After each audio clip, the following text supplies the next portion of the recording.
అందరికీ నమస్తే. జై శ్రీరామ్, భారత్ మాతకి జై.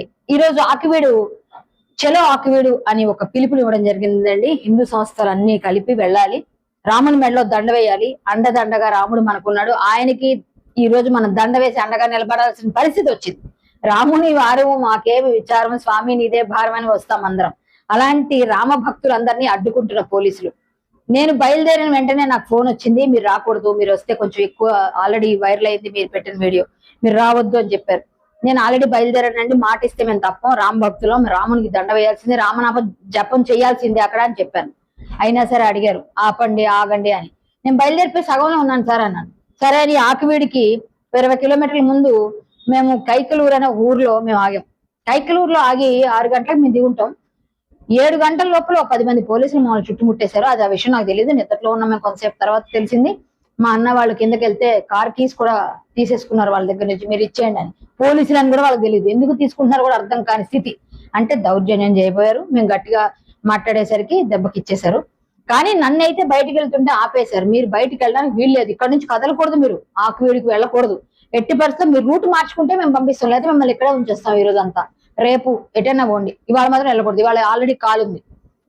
సార్ నేను అడుగుతున్నా, 21 ప్రకారం నా రైట్స్ ని వైలేట్ చేసే అవకాశం కానీ అధికారం కానీ ఎవరికీ లేదు. ఆర్టికల్ 21 లో నాకు స్పీచ్, ఫ్రీడమ్ ఆఫ్ స్పీచ్ ఉంది, రైట్స్ ఉన్నాయి, నేను వెళ్ళొచ్చు, రాజ్యాంగమే నాకు ఇచ్చింది. అలాంటప్పుడు నేను ఎందుకు వెళ్ళకూడదు? అయినా ఆకివీడులో ఎవరైతే నాకు తెలియక అడుగుతున్నాను సార్. ఇప్పుడు నేను ఆకివీడికి రావద్దు, నన్ను ఆపేస్తాను అంటున్నారు. ఎన్ని రోజులు ఆపేస్తారు, ఎంతకాలం ఆపేస్తారు? రాముని మెడలో దండ వేసిన రోజు మీరు ఎందుకు ఆపలేదు? దండ తీసేస్తున్నప్పుడు ఎందుకు ఆపలేదు? దండ వేయడానికి మేము వస్తే మమ్మల్ని ఆపేస్తున్నారు, దండ తీసిన రోజు వాళ్ళని ఎందుకు మీరు ఆపలేదు? అంటే ఆపేవండి, అరెస్టులు చేసామండి అంటున్నారు. సరే, ఆ రోజు అంత గట్టిగా ఇప్పట్లాగే మీరు అంత గట్టిగా తీసుకోలేదు.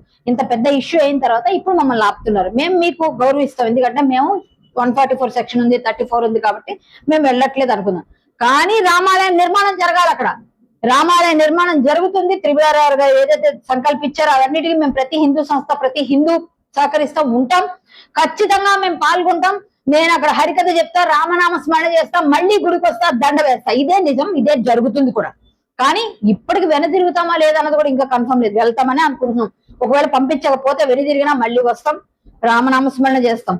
మీరు గొంతనమ్మ గుడి కట్టుకొని ఇంకేమైనా కట్టుకోండి. వాళ్ళకే అడుగుతున్న సూటిగా, అయ్యా మేము క్రైస్తవులం, మేము ఏమి పూజలు చేయమంటున్నారు కదా, మరి గొంతనమ్మ కూడా హిందూ దేవతే కదా, హిందువుల మా గ్రామ దేవత కదా, మరి ఆవిడని ఎట్లా అంటే అది మీ ఆచారం అంటారు.